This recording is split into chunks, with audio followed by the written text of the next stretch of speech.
Hi. Uh, I'm really happy to be back here in Sewanee. Thank you to Leah and Gwen and Adam. Thank you to all of the staff. With special thanks to Brianna for the special temporary tattoo. And thanks to all of you for being here.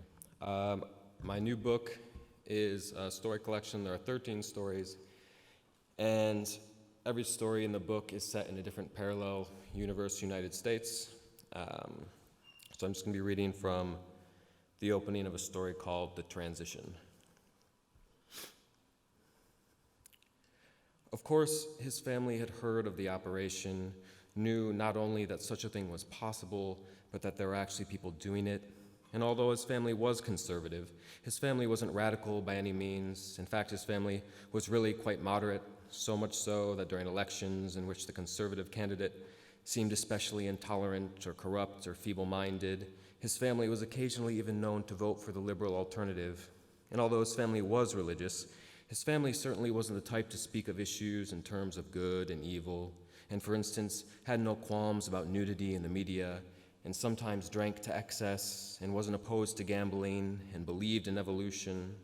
And although his family was poor, not destitute exactly, but decidedly working class, and held no college degrees, his family possessed no prejudice against people who elected to have vanity surgeries like liposuction and rhinoplasty, and were always heartened to meet people benefiting from bionic modifications such as pacemakers and prostheses, and enjoyed watching programs of an educational nature, and took naturally to new technologies. And yet, there was something that set the operation apart from other issues, something that repulsed his family almost instinctually, something that filled his family with contempt, a fact his family had made no effort to hide, like back when the news had been flooded with stories about a famous architect who had transitioned, and his family had spent an evening sitting around out on the stoop ridiculing the architect, or back when the news had been flooded with stories about a former model who had transitioned, and his family had spent an evening sitting around out on the stoop bashing the model. And so the fact that his family found the concept utterly loathsome certainly would have been clear to Mason. Then there was also his personality.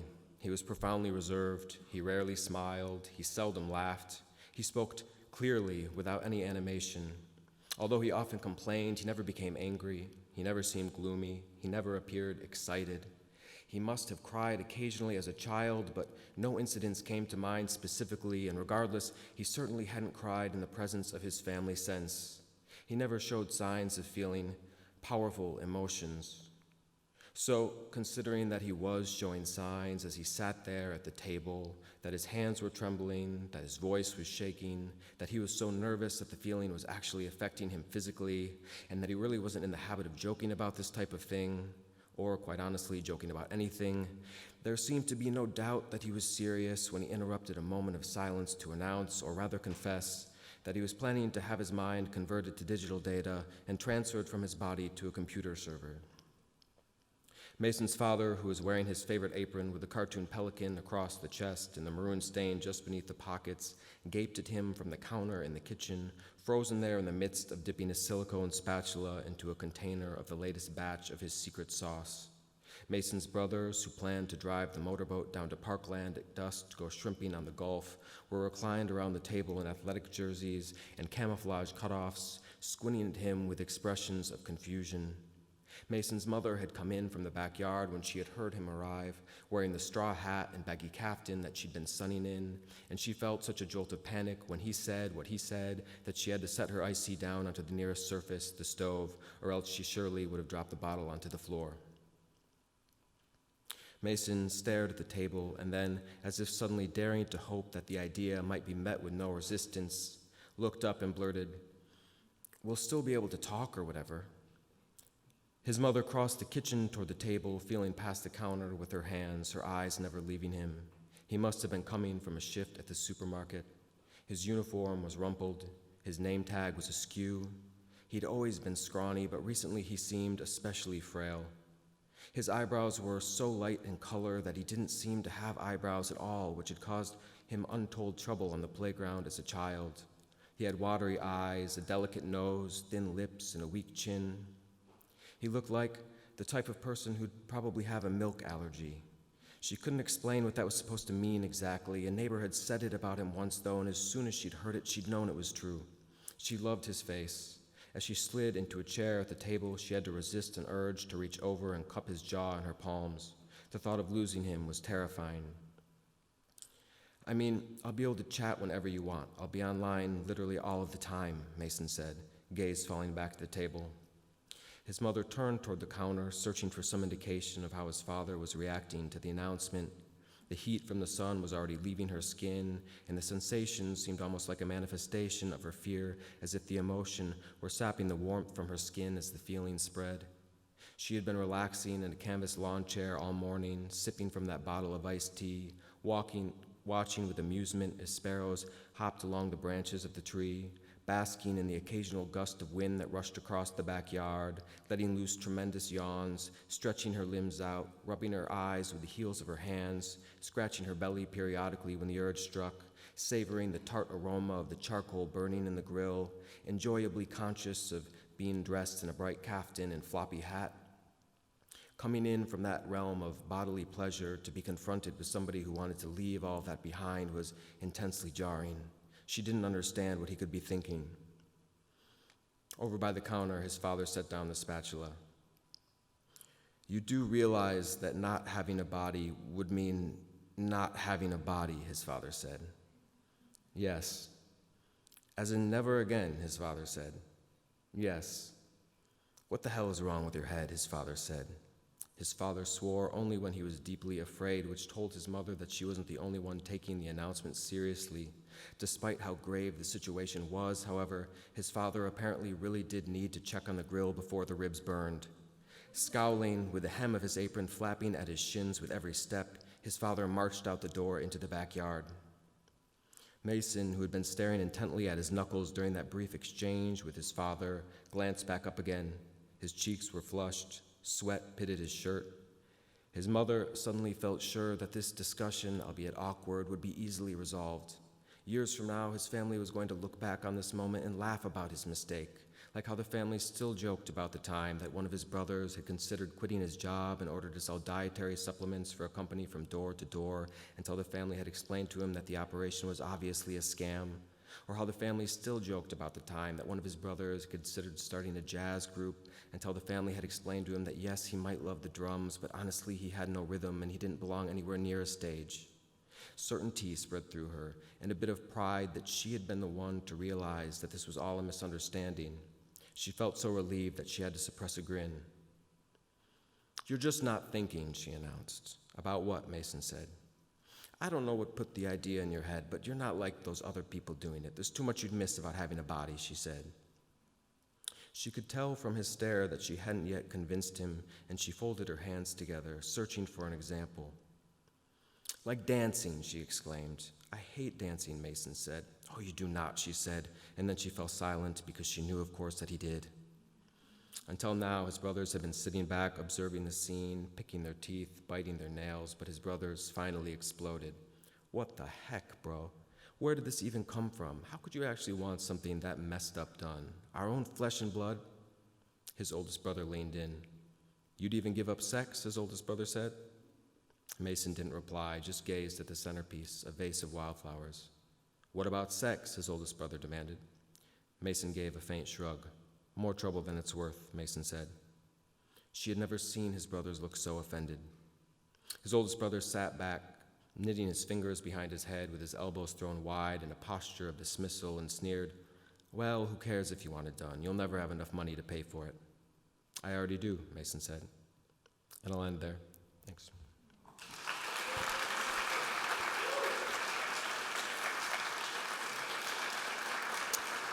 And next is Sara Borjas.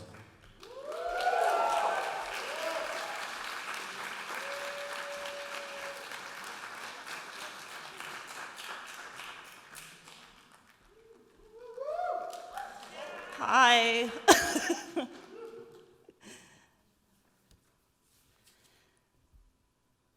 This is a really good microphone, by the way. Just like shout out to whoever made this choice. Thank you all for being here on your day of rest, and shout out to the staff And to the people that make this happen, the time and the resources is really invaluable to many of us. And yeah, your work is appreciated. Thank you. I'm going to read 3 old poems and 2 poems from a new manuscript. If you don't speak Spanish, tortilla quemada means burnt tortilla, and gada de mierda means shit face. And this is after David St. John. I know the name of the desert. There's a desert inside my mother's iris, a flesh-colored truck rambling through miles of packed dirt, where my grandmother is leaving my grandfather, driving away with all his kids. Dirt rises and fails along a road in El Paso, sand freckles underneath tires, 8 small hands wring like rags. My grandma reaches across the cab over 3 of her daughters to slap my mother across her face. She calls her tortilla quemada, gada de mierda, because she has my grandfather's big teeth, wide canyon mouth, cheeks like hot, empty plains. My mother would rather cut off her hands than hit me. She would rather swallow boxed Chardonnay, open her throat like a rusty silo for rain, light a candle for a girl she knows, and turn this evening into a watermelon sliced, a rest stop where she is allowed to play. In her iris, there is a desert. There is a girl who does not cry, a woman who wonders what she did wrong. I'm a daughter who walks through a desert, carrying my mother's wounds, each open palm across her child's face, each time a man offered her something he did not have. I trudge a lineage of exiled desire, thirsty. I love my mother by drinking her cheap wine with her. I bend down in the sand, lap my own sinking steps.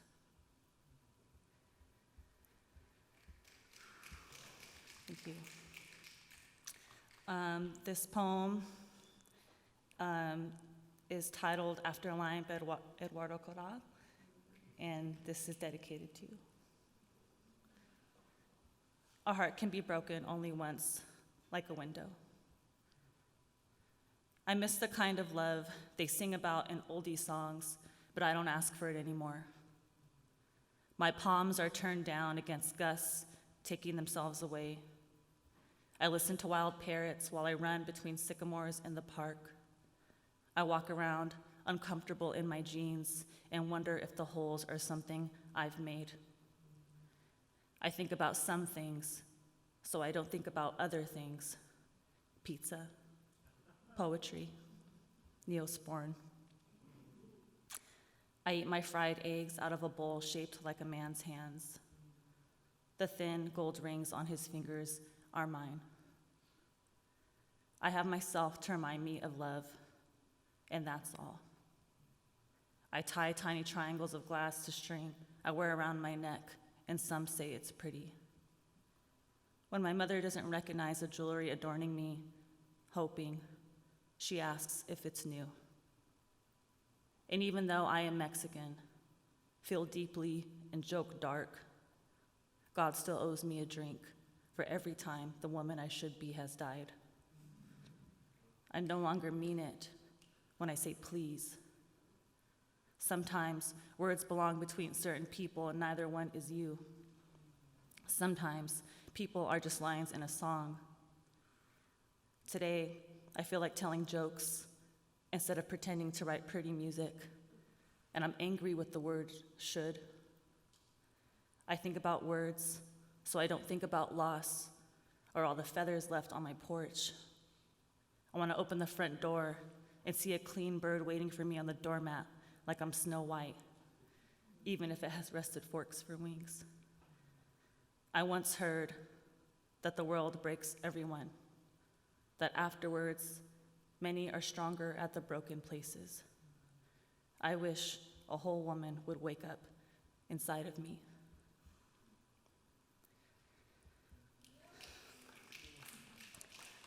Thank you. I've never eaten a peach. I'm like morally opposed because my dad picked peaches growing up and he's traumatized. But my mom loves peaches. So like she would hide them in the house. And now that now it's cool that I can have a peach, I just don't want to. So don't try to ask me or give me one later. It's called Lies I Tell. A woman has a window in her face. That is the truth. I look like my mother. That is the truth. I want to tell you I'm not like her. That is the truth. I'm ashamed walking in a woman's body. That is the truth. I wish to take back everything I say. That is the truth. A window can be a mirror. It can also be a door. That is the truth. I'm sorry. As a girl, my mother slept in a shack with no windows and one door. That is the truth. My grandma would slam windows. Truth. A mother's hands are stronger than God. Truth. We often use fruit to describe a bruise, like plum or blackberry. Truth. My mother's window, blackberried. Truth. My mother's door, peached. Truth. She loves peaches. That is the truth. My father couldn't stand them in our house. That is the truth. We had 3 doors and 9 windows. That is the truth. A woman has a face in her window. Truth. A father has a window, but I don't know where it is. Truth. What burrows is the peach fuzz, he said. That is the truth. I've never been close enough to a peach to eat one. Truth. The worst things last on the skin. Truth. I don't like not having things. Truth. My father has one door, but I can't find it. Truth. Not all windows open. That is the truth. One night, I see my father crying in the yard, head in his hands. That is the truth. I make things up that I want for myself. That is the truth.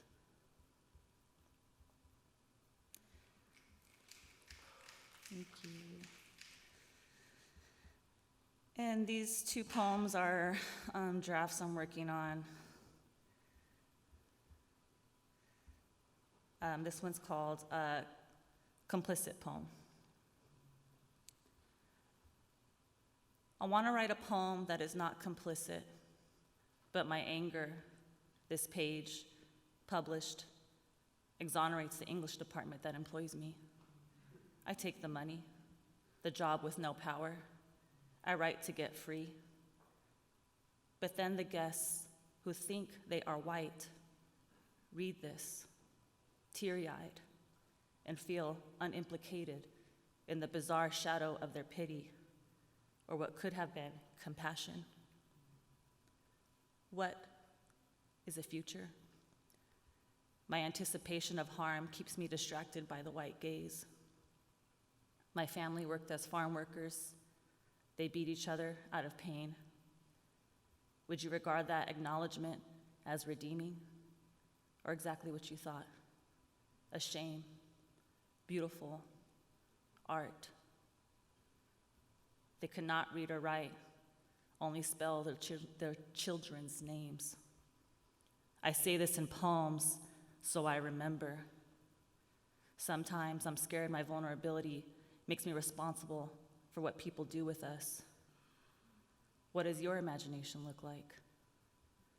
I can't shed this rage that we were not born to worship ourselves from the inside every day, or that I can't love myself, even though I know it can change the world.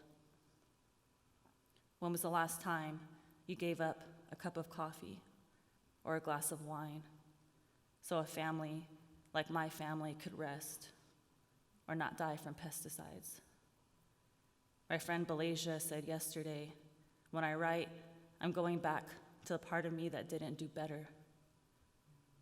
Not once have I heard one of my white friends say that.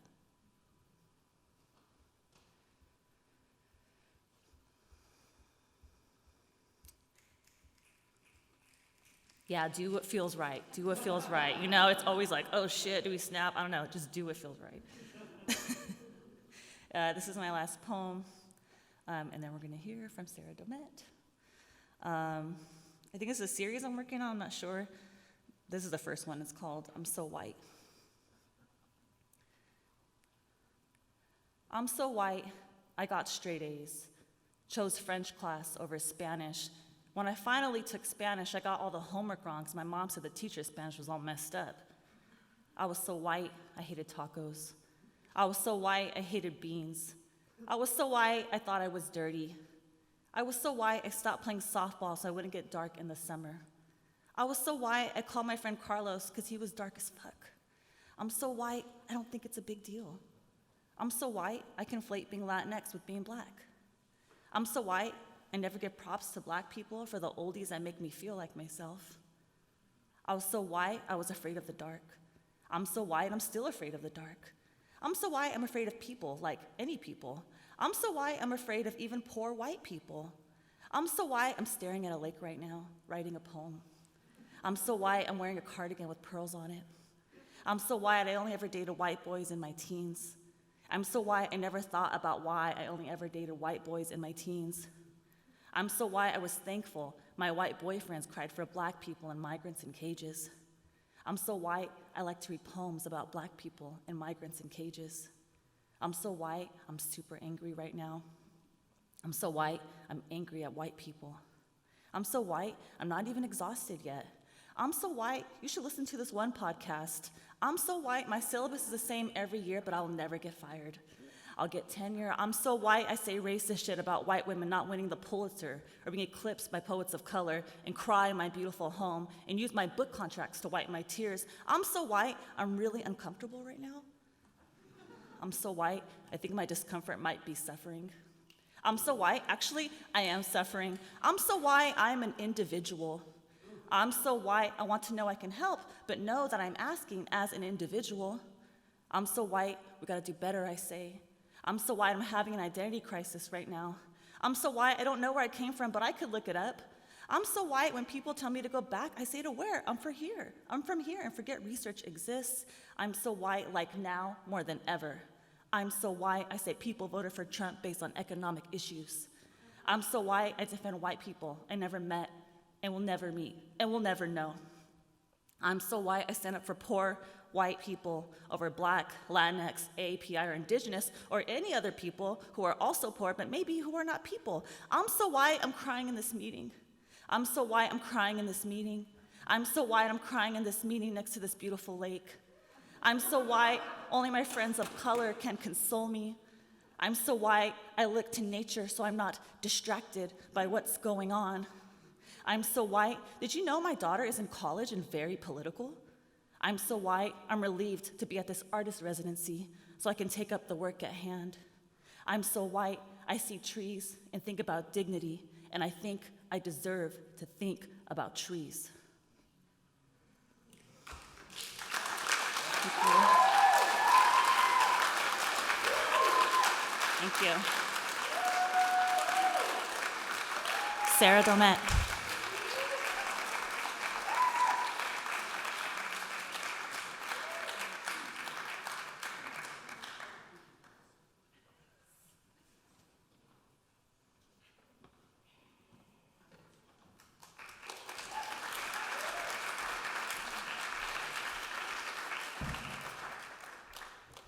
Hello, thank you so much for having me here.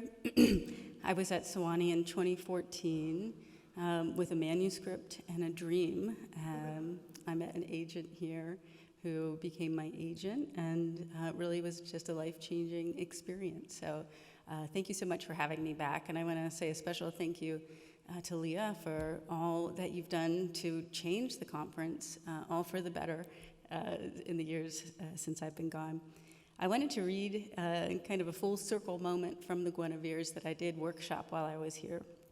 The Guinevere's follows the lives of 4 girls who are abandoned by their parents at a convent during a time of war and convince themselves they can escape the convent if only they can get the 4 comatose soldiers there to awake. They can go home with them as their nurses. It's set in a convent, and when you make a decision to set something in a convent, funny things happen.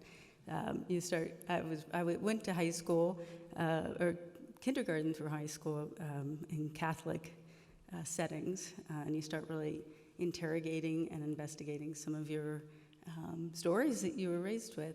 And so as I was writing the Guinevere's, I also started writing these weird retellings of some of the saints, female saints in particular, because as I was reading about the saints and thinking these were the stories I heard as a young girl, I started, all of the women saints were displaying their faith through starving themselves or pressing glass into their scalps or doing all of these really, injuring themselves, doing all of these really bodily, have all these bodily display of faith, while the men were like, I'm rescuing villages. And so I started thinking about that. And they became a part of the novel. So today I want to read from a chapter called St. Christina the Astonishing. I was at breakfast chatting with Jess Walter today. He was telling me a story about how he is injury prone, and I said, you sound like St. Christina the Astonishing. So I went back to my book and I looked it up, and her feast day is today, which I thought was kind of wild. She's also the patron saint of those suffering from mental illness and millers. The saints are always like breast cancer survivors and bell makers. St. Christina the Astonishing. The most astonishing saint of them all was Christina. Born to a peasant family in 1150, by the age of 15 she was orphaned, and by 22 she suffered a seizure so severe she was presumed dead. They laid out her brittle body, then carried her to the church in an open coffin for the funeral mass.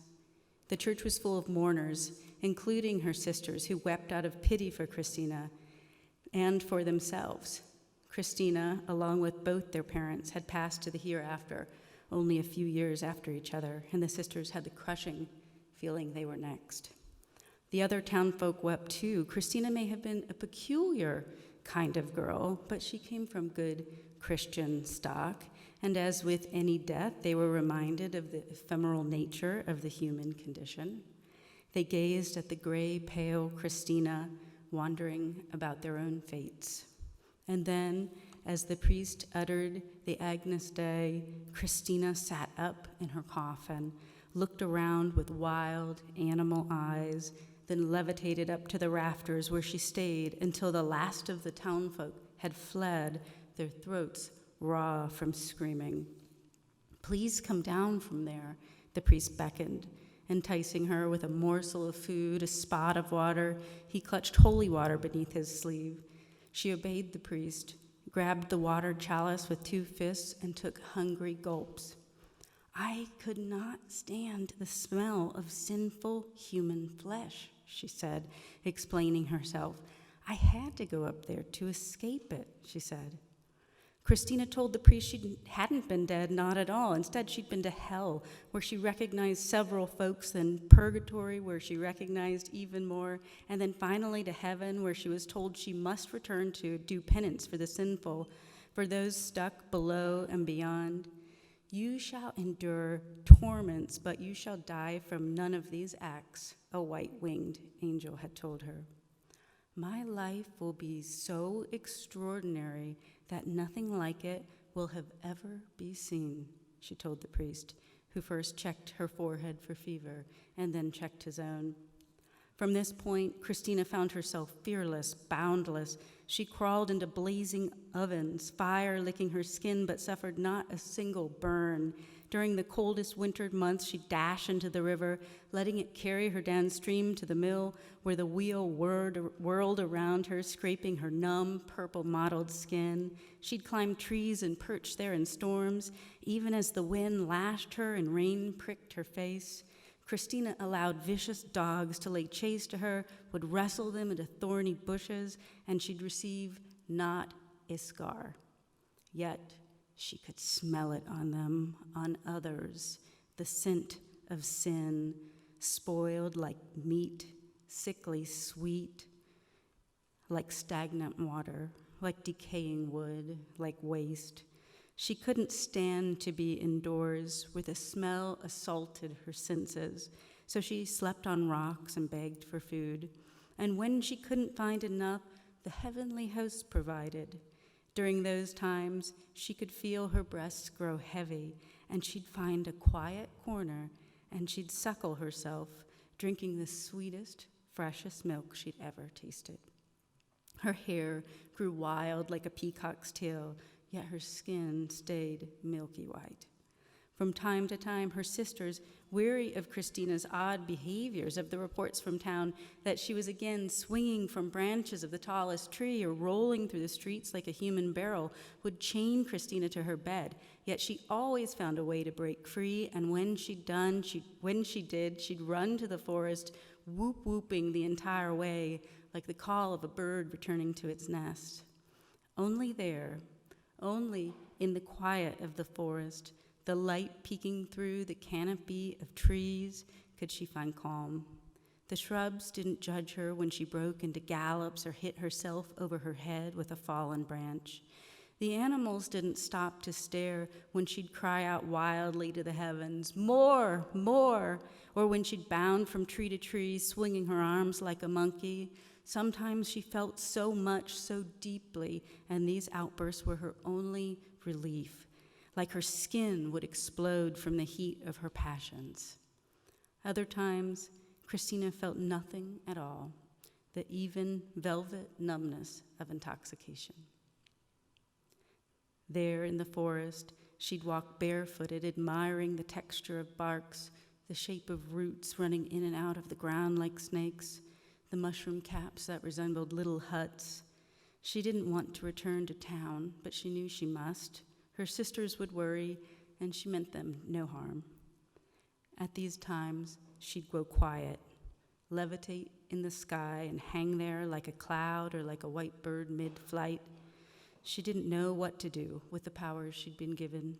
She hadn't meant to be so astonishing. I'm going to read now, I'm working on a second novel. It's almost done. And in order to will it into existence, I'm going to read from it for the first time, just the short first prologue. Hope I don't regret it. This novel is called Earthshine, and it's set in primarily in 1910 and 1986, the last two times Halley's Comet was visible from the Earth. In the 1910 section follows a character named Opal, who is a spiritualist. And this prologue is self-explanatory, hopefully. The first time Opal heard a voice, she was standing ankle-deep in the Ohio River. It was night, and the water was a universe of stars. Opal wiggled her toes, then dared herself further till she was calf, then knee-deep. She willed herself to be brave. Above, the crescent moon looked like the sickle her father swung to cut the wheat. She could not make out a man up there. She thought of the poem her teacher had the class recite at school. Our man in the moon drinks claret with powder beef, turnip, and carrot. If he doth so, then why should not you drink until the sky looks blue? The poem had stirred something inside her. Why should not you? Someone had taken a sickle to the moon, and like wheat, it would grow again. Opal dug her toes in the mud to anchor herself. Her body felt tingly, floaty. She thought she was not quite yet herself, that she could very well become someone else completely. She heard the nattering of summer cicadas, then a rustling from the thicket of the trees behind her. "Who's there?" she called out. But the darkness was a cloak around her. Still, Opal wasn't afraid, for what could happen to her that hadn't happened already? She pondered the sky for a moment, how the stars now made her think of her brother Walter, somewhere up there among them. Opal took a few steps deeper, pulled her legs until she submerged herself to her waist. She felt something, not the fabric of her skirt floating on the water or a rock in the riverbed. No, something invisible that caused her skin to tighten against her bone, then a jolt she could only later describe as a shock of electricity. The last time she saw her brother alive, he was nothing more than a bundle of sheets and wet rags, his eyes darting back and forth like an animal that had been caught. He had been caught, because that's how Opal preferred to think of the other side, as a net in the sky that trapped the souls of those who ascended before they floated away completely. His loss was another kind of jolt to her body. Opal was prone to headaches, unusual episodes, they called them. She sensed an unsettling disappointment in her parents, as though they wished she'd been the one to go. There, in the river, Opal reached out for Walter, but found no body to touch, no material human form, just damp night air. She drew herself in circles, arms outstretched, until she grew weary and her eyes stung from cinching them closed. The current urged her deeper. Finally, she tipped herself back and floated on the surface of the water. The moon glowed. She felt a lifting and a release, then a warmth on her ear. And that's the moment she heard a voice, thin but clear. Her brother had told her this: "You will save the world one day." Thank you.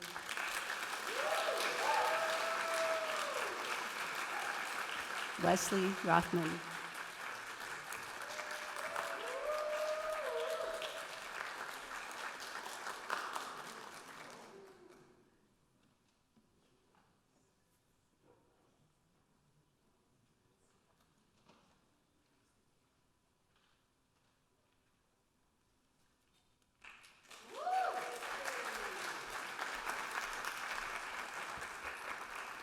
It's a narrow staircase.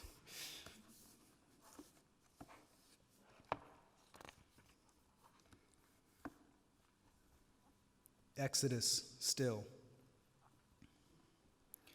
I started making my way out of the desert at 25 without knowing the desert would end. My hands by then had become pincers, my tongue a stinger. Night joined me like a friend, and after dusk we tore up the place. I fed. Someone died every night. The day's buzzing heat erased mountains and cactus towers, all reappearing after dark. Still, I scrape through these flats, steer to a star, a cluster shaped like a hand, a whole body I was meant to have and use as a well. Fairy handfuls from a cool depth to prey. That body meant to find predators, reveal the gnaw marks on their own hinds, an accidental puncture of the spine. Toward that star, and by night, I scrounge through sagebrush until first light. When I reach the edge of the desert, where stars lie in horizon's dust, I too will lie down. I want to thank everybody. I know everybody does this, but it's really magical to be here, and I want to thank Gwen and Adam and Leah and the whole staff, the in staff who are incredibly sweet and helpful, and they really don't have to be as much as they are. To all the faculty, especially our workshop, to Sarah, we finally got to read together, and just everybody for like offering yourselves as much as you are here. I get to hang out with a toddler most of the time, so this is like really special. He is too, but anyway. This poem's called The War, and as I was like trying to figure this out for today, I realized I think it's a myth. I didn't really notice that until today. It's called The War. For years, the pine loomed its point over the house like an axe. The house reconned the pine for years. Oh, by the way, I'm going to explain this. This is not, I realize this is very jarring maybe at the moment. Sorry. I meant to say that before, but the house reconned the pine for years. The pine ticked. The house blinked, stunning the pine nightly with light. The pine barraged the house. Needles struck louder than hail or squirrel feet. The man swung his leather strap around the pine, spiked his way to the top, began lopping. Other men pulled each segment away from the house with ropes as the chain came through. They cut the final length of trunk into pieces. The house would burn in its fireplaces. Years later, a man would shovel around the stump, pack its trough with needles, branches, flame, provoke them into blast. Under its crown, the stump smoldered for days, and the man watched the char turn white. It reminded him of himself. He was glad to remove it.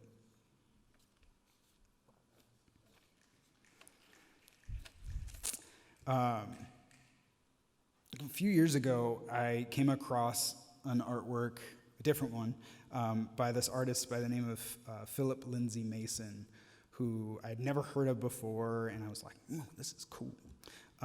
So I started looking around, and I found a couple paintings. This is one of them. I think this is maybe his most famous painting, and it was in this really cool exhibition, I think in 2020, called "The Soul of a Nation," and I was really curious about this person. I was like, where's the rest of this person's body of work? So I started digging and got sucked into this research vortex, trying to track this person down.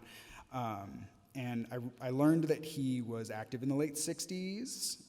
He was doing an MFA at Berkeley for visual art, and then he kind of disappears. All of his work is from 1970 and before. And I kind of deduced after a while that he was probably drafted into Vietnam and just never painted again, as far as we know. And so this poem is called "Where Have You Gone, Philip Lindsay Mason?" Into the darting water molecules, bending threads of light apart in air, separating there, recombining here. Have you gone and reincarnated as a field of cornflowers, small saber petals dried, crushed, a powder that runs from water, a fluid that runs from my brush? Perhaps you've gone back to St. Louis. See what's changed since you left. See how salty the future has become compared to the sting of long, though not so long ago. Maybe salt doesn't matter to you anymore. It must, though, when salt is another name for cruelty. No matter how micro or mindless or minor, it's shaken from the cosmic shatter.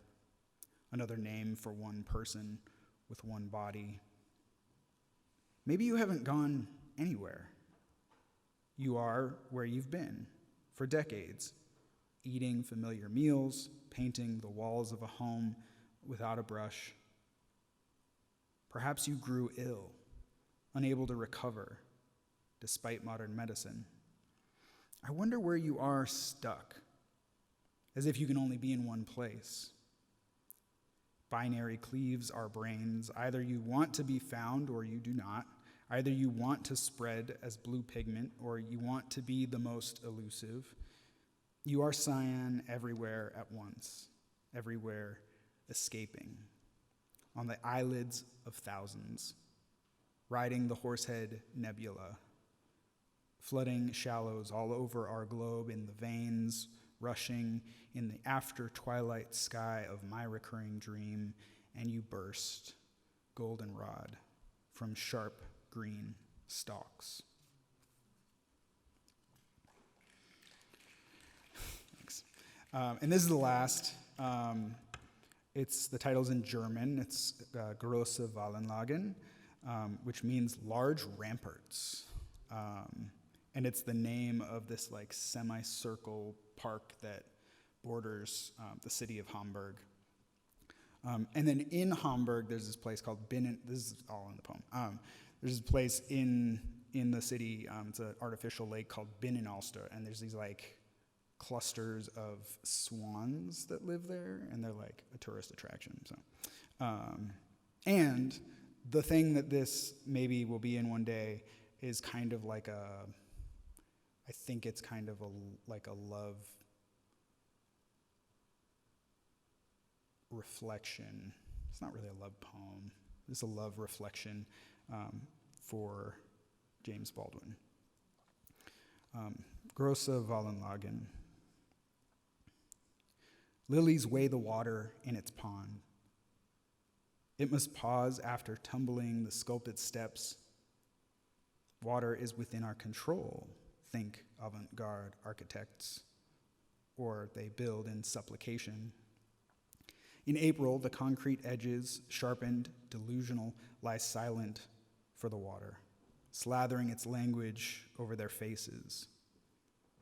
Low to the ground, I read Achebe, more than 50 years then to now, more than 2 centuries since Okonkwo first eyed the brown shrouds of brothers. Before this strand of gardens, there stood a wall, and before the wall, many wars ago, marsh, farmland, the wild rise of tall grass, unsplattered, uncut. I press the pages together and follow him into exile. The swans of Binnenalster devour scraps of bread. They will have their fill, then mate, and sleep beneath the willows while young people hoot through the darkest hours. A man I've never met who died 6 months after I was born has called me close to him. The gardens keep their brilliant green with night, with a new moon and no voices to be heard any longer. He wouldn't call himself an architect, though he holds me, water in his hands, where I try keeping myself together. Thank you.